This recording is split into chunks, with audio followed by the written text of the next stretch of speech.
What is up, guys? Welcome back to the channel. Today we're back with, I believe, part 20. I lost track at this point. I lost count. But I think it's part 20 of reacting to your football hot takes. You guys know the drill. You guys submit hot takes. I react to them and give you guys my opinion. A fan favorite series on this channel. My favorite series to film. I appreciate everybody who submitted their hot take. And yeah, man, enough of this yapping. Let's get into the video. The first take we have in today's video. This new UCL format is more exciting than the old format.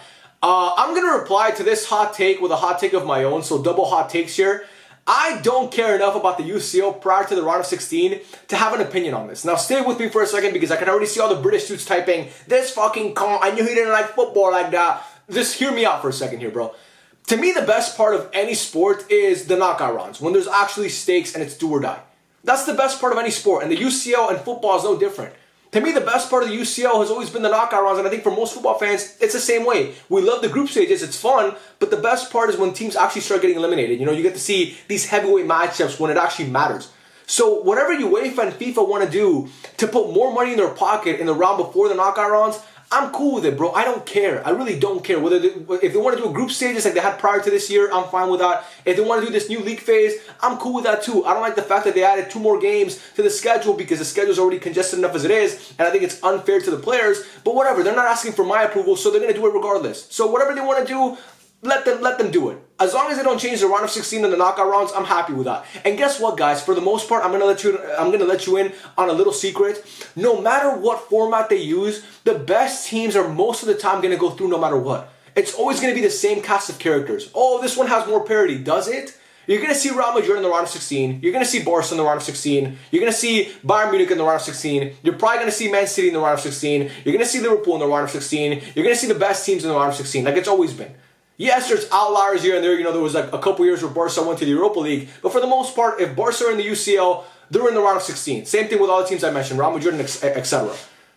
And yeah, it's fun to see Real Madrid play Liverpool at Anfield. It's fun to see Man City play Juve at Juve Stadium. It's fun to see Barca and Dortmund play at their stadium. It's fun to see Dortmund travel to the Santiago Bernabeu. It's fun to see Barca play Bayern Munich at Montjuic. It's all fun, you know what I mean? But it doesn't really change anything for me. I like the old format. I don't care about this new format that much, honestly. It's just, it's all the same. And if you look at, like, from spots 25 to 36 in the UCL currently, the teams that automatically get eliminated, that don't qualify for the playoff, go look at those teams.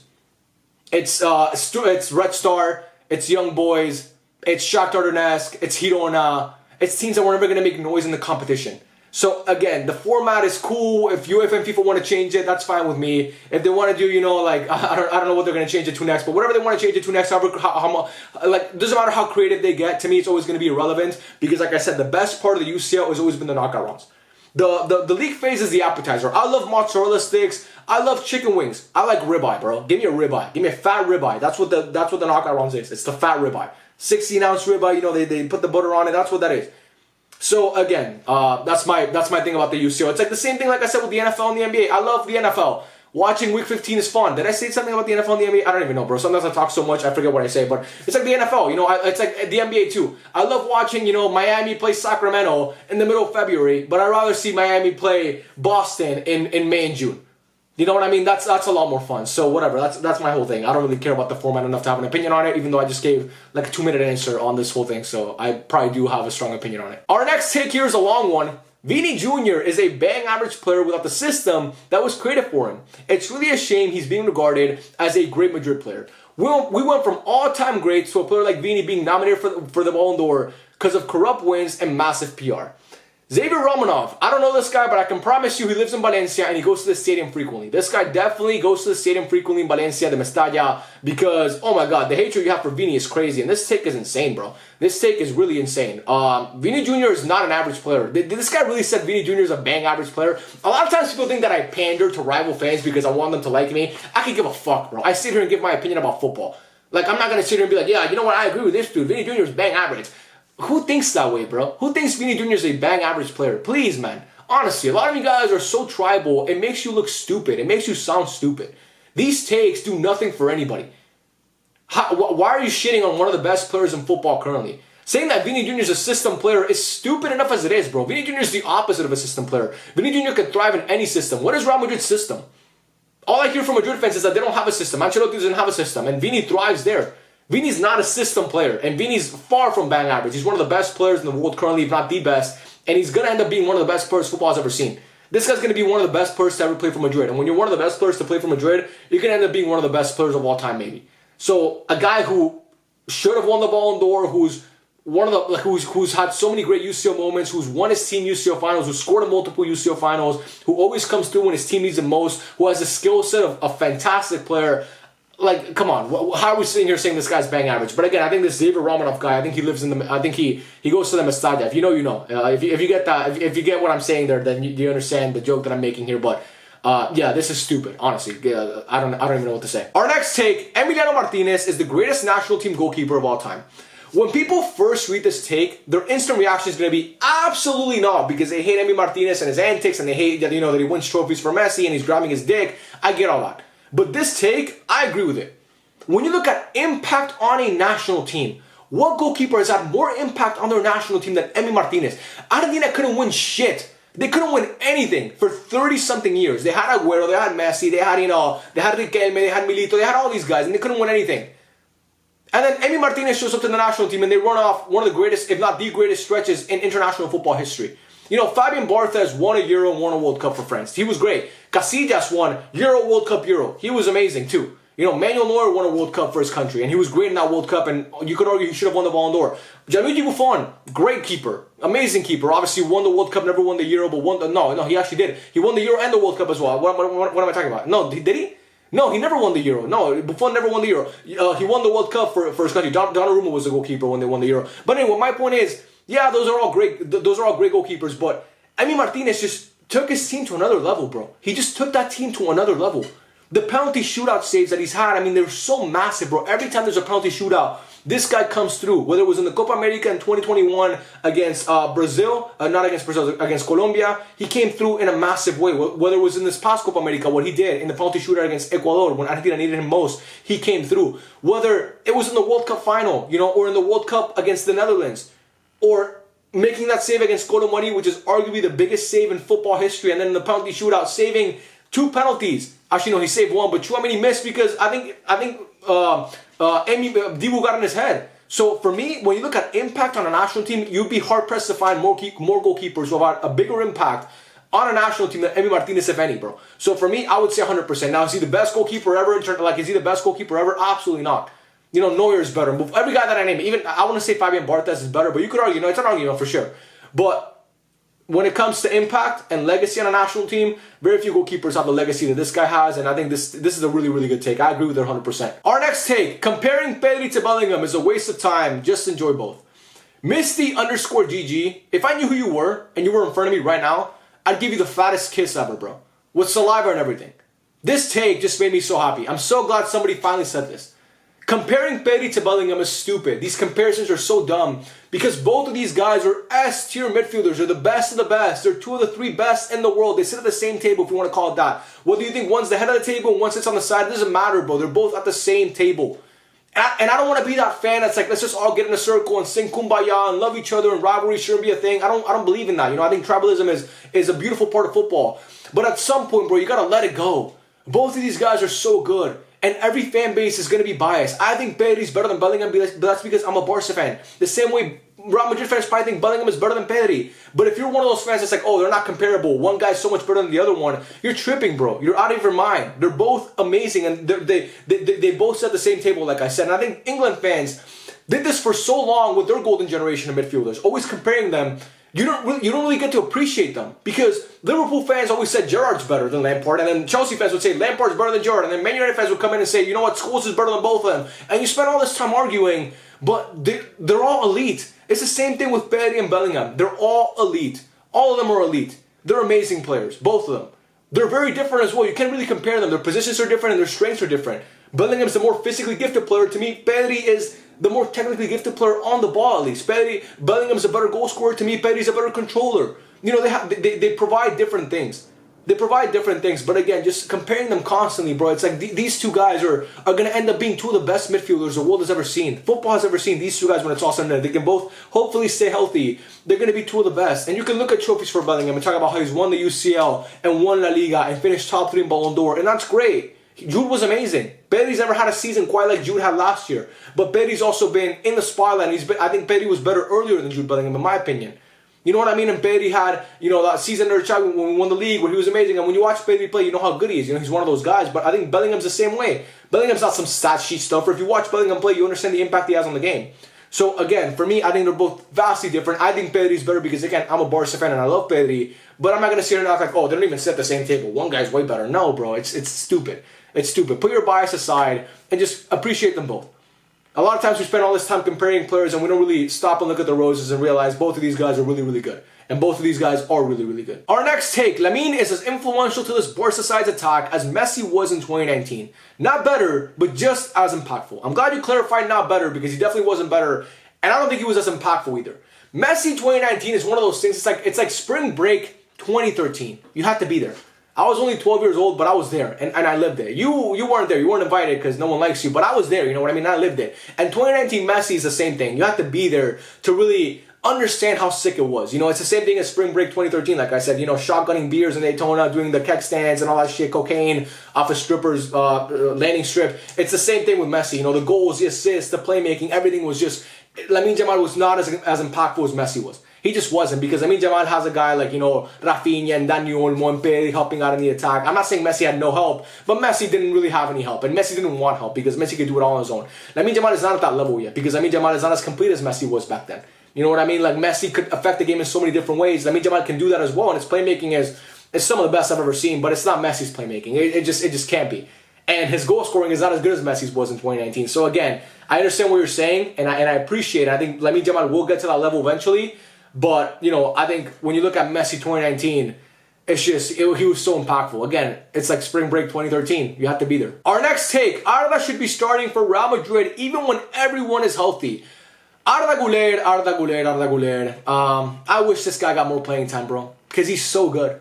He's so good, bro. This guy has only played 600 minutes in La Liga. That's not enough, bro. He should be playing more games for Madrid. Brahim Diaz should not be getting in that team over Arda Güler. I'm sorry, he shouldn't. And Brahim is not a bad player, but he shouldn't be. Dani Ceballos has been great, bro. He's been so good for Madrid this season, by the way. He's been amazing. Give the kid a chance, bro. Play him more. He's so good, bro. We saw this guy at the Euros. He's such a talent, man. He's one of the best young talents in the world. He's in that conversation for second behind Lamine Yamal. Lamine Yamal is obviously number one, but after him, you can put Arda Güler second. We've seen it from him, bro. This is a guy who can be a face of Madrid for the next 10 years. And I understand that Ancelotti doesn't like playing the youngsters that much, but man, give this kid a chance, bro. Play him more. Start him in some important games. I promise you this guy will come through for you. He's so good, man.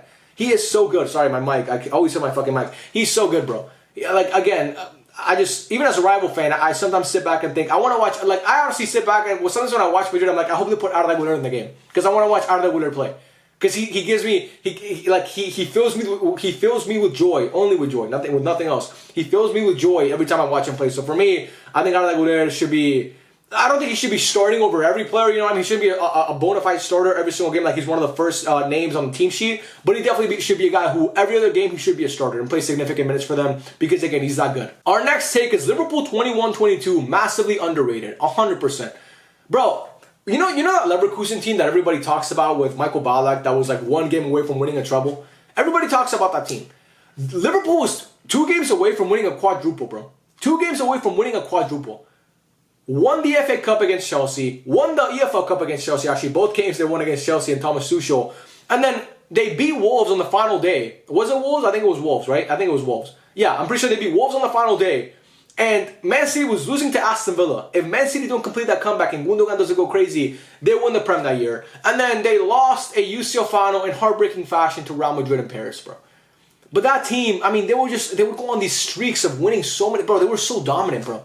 They were so dominant. And yes, their UCL run to the final was kind of Mickey Mouse, They played Villarreal and they played some shitty teams. And Villarreal actually almost knocked them out in that second leg, coming back. I remember that game like it was yesterday. That was a crazy game. But, I think Liverpool, for me, that team was so stacked. Had so many great players. Van Dijk was amazing that season. Robertson, that was when he was still good. Trent was amazing. Their midfield was really good as well. Naby Keita obviously wasn't great that season, but he had moments here and there. Salah was fantastic, even though after January when he came back from AFCON, he wasn't great, but he was still really, really good. Sadio Mane, Bobby Firmino, Diogo Jota, I mean, that team was class. It was a class team, and to me, they were massively underrated. This team, we would be talking about Liverpool 21-22 possibly being the best team of all time if it wasn't for Man City completing a comeback and Vinicius Jr. scoring that goal in Paris and Courtois going crazy in Paris. So yeah, that team was definitely, it's one for the history books for sure. Our next take, as a Barca fan, CR7 was not a scary player to go up against.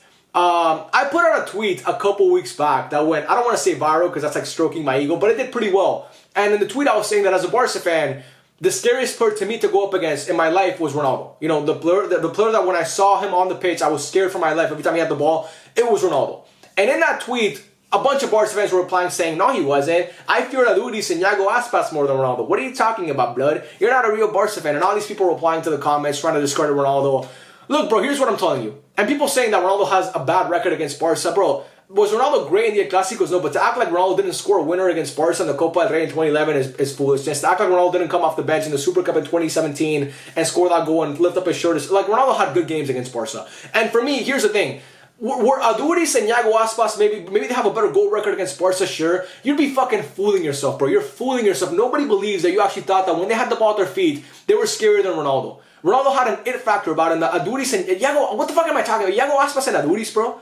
Aduriz, really? We're gonna sit here and act like Aduriz was scarier than Ronaldo. And you guys know I'm not the biggest Ronaldo fan, and everybody's gonna comment, oh, you're pandering to rival fans again. Bro, I'm talking about one of the best players football has ever seen. And what I said literally is that every time he had the ball at his feet, I kind of got scared. You know, I shot my pants a little bit because I knew Ronaldo could make things happen. I remember that goal he scored at the Bernabeu where he had the ball on the left-hand side, fucking did that little bicycle, got past Piqué and shot it to the far post past Pinto. And it was a great goal, and he always had that element about him. So any Barca fan saying that they fear this guy or that guy more than Ronaldo, you're fooling yourself because you know that number 7 in the white shirt, no matter what was happening, no matter how bad of a game he was having, he was always a threat, no matter what. And that's my whole point. Ronaldo was always a threat for me as a Barca fan. I always feared when he was on the pitch because I know how good he is. And we saw, like I said, in the 2011 Copa del Rey final, Ronaldo didn't have a great game that day, by the way. And if you watch Ronaldo for the 90 minutes or the 120 minutes, he wasn't great.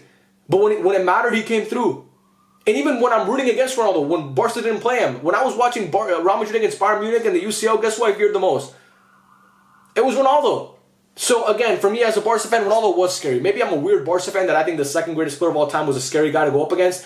Again, maybe I'm the weird guy. Maybe I'm just the guy who dick rides rival fans. That's just my thing now, apparently. But I don't know. To me, if you're a Barca fan and you weren't scared of CR7, you're either lying to yourself or you didn't watch Ronaldo in his prime. Maybe you watched him when they played against when Barca played Juve, when Ronaldo was at Juve. But if you watched him when he was at Real Madrid in his prime, you didn't fear him. You probably weren't watching the right game, honestly. We're on the wrong channel. A couple more here before we finish off the video. Rafinha is going to be a one-season wonder. I don't know if you're aware of this, but Rafinha almost single-handedly kept Leeds up from relegation. Like, he had a great season then. And I don't know if you know this, but Rafinha's 2 years at Barca, he's had double-digit GA every single year. That doesn't sound like a one-season wonder to me. Rafinha is just a guy who needed someone to come in to unlock this new level because Rafinha has always been talented. If you watch him at Leeds, you know he always had that talent. If you watched him at Barca the 2 years before this one, you know he always had that talent because if you watched them the second half of the season, you know he had that in him. He just needed Hansi Flick to come in and give him more responsibility and allow him the freedom to do what he's doing, and that's what he's doing now. So to me, Rafinha has never been a one-season wonder because this is not the first season that Rafinha has been good. It's maybe the first season that you've watched Rafinha be good, but not me, and I know a lot of people watching this video know that Rafinha has been good for a while now, and you know that he contributed to Barca in the past. So again, Rafinha to me is not a one-season wonder. I think Rafinha is a great player, and I think he's going to continue to have seasons like this for a long time to come because he is that talented, and it's not a guy who just came out of nowhere. He's been good for a minute now. And our last take in today's video, Bellingham is better than Dele Alli ever was. Nostalgia bias is real. Who the hell is making the argument that Bellingham is not better than Dele Alli? Whoever you're talking to about football and they tell you that Dele Alli is better than Bellingham, stop talking to them immediately. Stop talking to them immediately. They have no idea what they're saying. Who thinks that Dele Alli is better than Jude Bellingham? Am I missing something? Is this a conversation that I wasn't a part of? Maybe on Twitter or something? Or like X? It's the same shit. Or TikTok or something? I don't know. I haven't been on TikTok in a minute, so maybe I'm missing this debate. Bellingham clears Dele Alli. It's not like even peak. If you want to throw in like that season where Dele Alli, the year that they finished second to Leicester, you know, when he was really good, Bellingham is still way better. So I don't know. I don't think anybody thinks that Dele Alli is better than Jude Bellingham. And if they do, again, they're fucking stupid. I'm sorry. But yeah, man, that is the end of the video. I love every single one of you guys. Thank you so much for watching. Let me know your thoughts in the comment section down below. Thank you to everybody who submitted their hot take. If yours was not featured in today's video, don't worry. We're going to have so many more parts of this series. You will get featured at some point. And yeah, man, I love every single one of you. Thank you so much for watching. And I'll catch you guys on the next video. Peace out.